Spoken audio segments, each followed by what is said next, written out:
이번에 전면 개정된 지방자치법에서는 1조 목적 규정에 이 주민의 권리, 주민의 어떤 그 지방자치의 참여를 아주 강한 어조로 이렇게 명시하고 있다는 것이죠. 기준 연령을 완화하고 있습니다. 주민조례 발안, 그 다음에 감사 청구에 참여할 수 있는 연령을요, 예전에 19세 이상에서 18세 이상으로 이렇게 확장을 해 놓은 거죠. 주민 감사 청구인 수도, 이 인구 수도 하향 조정을 했습니다. 그래서 그 시도 300명, 그리고 인구 50만 이상의 대도시 같은 경우에는 200명, 그 밖에 시군구 같은 경우에는 150명 이상으로 주민 감사나 여러 가지 주민 소송과 관련된 것을 제기할 수 있는 그 인구 수를 이렇게 좀 하향 조정하고 있습니다. 주민조례 발안제를 도입하라라고 하는 그런 그 내용을 집어넣고 있습니다. 이것은 뭐냐면요, 주민이 의회에 직접 조례를 제정하고 그 다음에 개정하고 폐지하는 그러한 청구권을 가질 수 있도록 하는 그러한 규정이라고 할 수가 있습니다.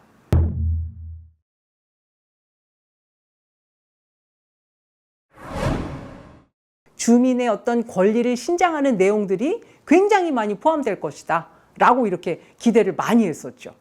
자, 근데 사실은요, 물론 이 주민자치에 관한 내용들이 많이 들어가 있긴 하지만 애초에 저희가 생각했던 안보다는 조금 후퇴했다라고 하는 이런 평가가 굉장히 많습니다. 일반적으로는 그 주민자치의 시범 실시 및 설치 운영에 관한 조례, 이러한 그 조례들을 제정을 해서 사실은 그 지역마다 법적인 기반 위에서 운영을 하고 계셨습니다. 여러분들 중에서 우리 지역에는 뭐 이러한 조례들이 있는지 없는지 이런 것들을 좀 살펴보시고요. 만약에 조례가 제정이 되어 있지 않다라고 하면 뭐 이러한 조례를 제정하는 그러한 노력들을 조금 기울이실 필요가 있다라고 하는 거죠. 그래서 이러한 조례들을 만드시고 이러한 그 자치법규 내에서 주민자치회를 주민의 대표기구로 이렇게 정의를 하시는 것이 필요합니다. 운영에 있어서의 어떤 여러 가지 지원, 이러한 것들을 조금 더 이렇게 강하게 좀 밀고 나가셨으면 좋겠습니다.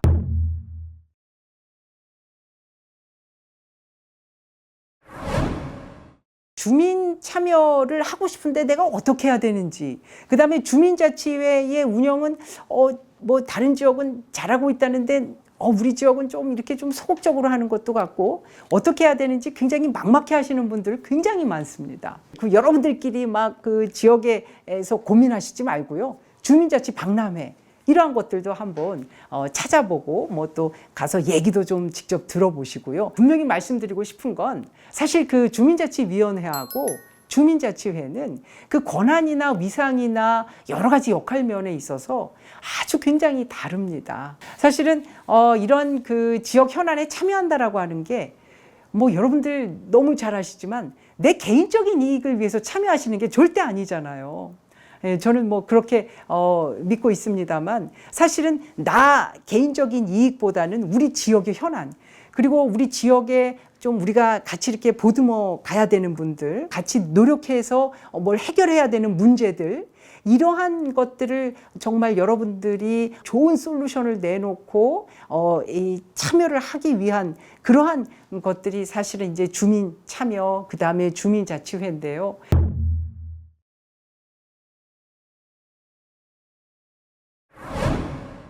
연구자들은 예전부터 줄기차게 기관 구성 다양화를 주장을 했습니다. 근데 이게 오랫동안 주장을 해온 내용이 이번 개정 지방자치법에서는 비로소 내용이 담기게 돼서 이게 이제 우리나라도 다양성을 이제 실험해 볼 수 있는 계기가 됐다. 근데 미국이나 유럽을 보면은 특히 미국은 더하고 굉장히 지방정부 형태가 굉장히 다양합니다. 다양성을 실험해 본다라는 것도 지방자치를 하는 중요한 이유 중에 하나입니다. 그런데 일본이나 한국 같은 경우에 지방정부 형태가 지방자치단체 기관 구성이라고 표현을 하기도 하죠.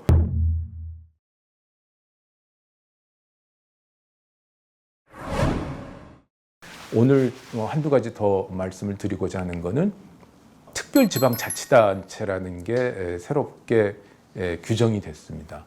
이전에도 규정이 없지는 않았는데 굉장히 좀 미흡했습니다. 특별지방자치단체라는 것은 2개 이상의 구역을 넘나드는 지금 부울경이라고 해서 동남권에서는 몇 개 지자체가 특별지방자치단체에 관한 논의를 진행 중인 걸로 알고 있는데 그런 게 더 좀 활성화되고 유용하게 활용될 수 있는 길이 열렸다라고 볼 수가 있습니다. 조합을 포함을 해서 광역 사무에 대응하기 위해서 특별지방자치단체라는 제도적인 범주를 활용할 수 있게 된 게 이번 지방자치법의 큰 의 중에 하나라고 생각을 합니다.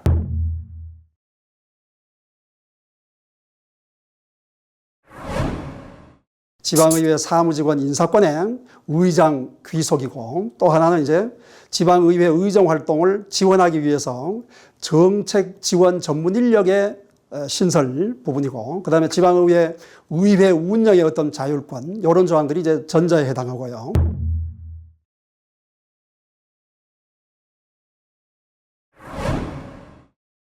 후자에 다시 말해서 지방의회의 의무와 책임성 강화에 관한 개정은 지방의원 겸직 관련 조건이 굉장히 강화됐고, 그리고 겸직 내역을 공개하는 어떤 이런 부분들이 신설됐고, 그 다음에 지방의회 표결 방법의 어떤 원칙이 좀 구체화되는 부분이 있고, 그리고 지방의회 의정 활동에 대해서 정보를 공개해야 하는 등 이런 어떤 의무와 책임성 강화에 대한 부분이 되겠습니다. 소집과 회기 부분이 이제 임시회 소집 요건이 조금 이제 자율성이 좀 강화됐다. 과거에는 제적의원 3분의 1 이상이라고 했는데 조례로 정하는 어떤 지방의원의 요구 숫자로 해가지고 하도록 자율성이 좀 확대됐다 하는 부분이 있고요.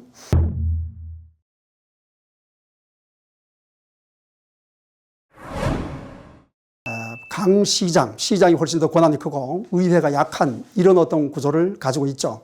그렇기 때문에 우리나라 지방의회는 생각보다 굉장히 위상이 좀 낮은 이런 어떤 관계 속에 있습니다. 개정에서는 사실 이게 뭐 획기적으로 바뀐 부분은 없지만은 이 부분이 이제 예비 부분이 과거에 심의 대상에 포함되어 있었는데 그것이 빠진 것이 이번에 이제 반영된 부분이다. 이렇게 말씀드리겠습니다. 개정법의 41조에 이 조항이 생김으로 인해서 지방의회로서는 정말로 전문적 지방의회로 나아가는데 도움이 될 수 있는 그런 어떤 부분이 생겼다 하는 겁니다. 이제 지방자치법 개정하면서 제4조에도 기관 구성과 관련해서 앞으로 이제 어떻게 바뀔 것인지에 대해서도 나오는 부분이 있습니다.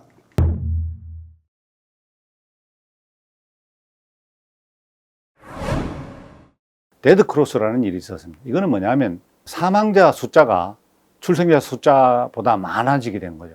유럽에서 가장 높은 수도권의 인구가 집중되어 있는 나라 중에 프랑스 파리가 이제 18%, 보통 10%가 넘어가면 안 된다고 생각합니다.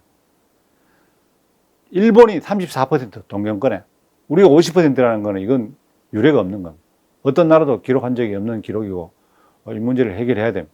그러면 우리나라에서 어디가 이렇게 합계 출산율이 낮은가?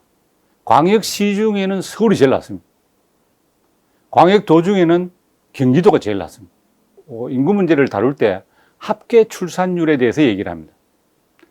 합계 출산율 계산을 이제 198개국 유엔 인구 기금 대상을 이제 조사를 했는데 우리나라가 수년째 최하위를 기록한 198위.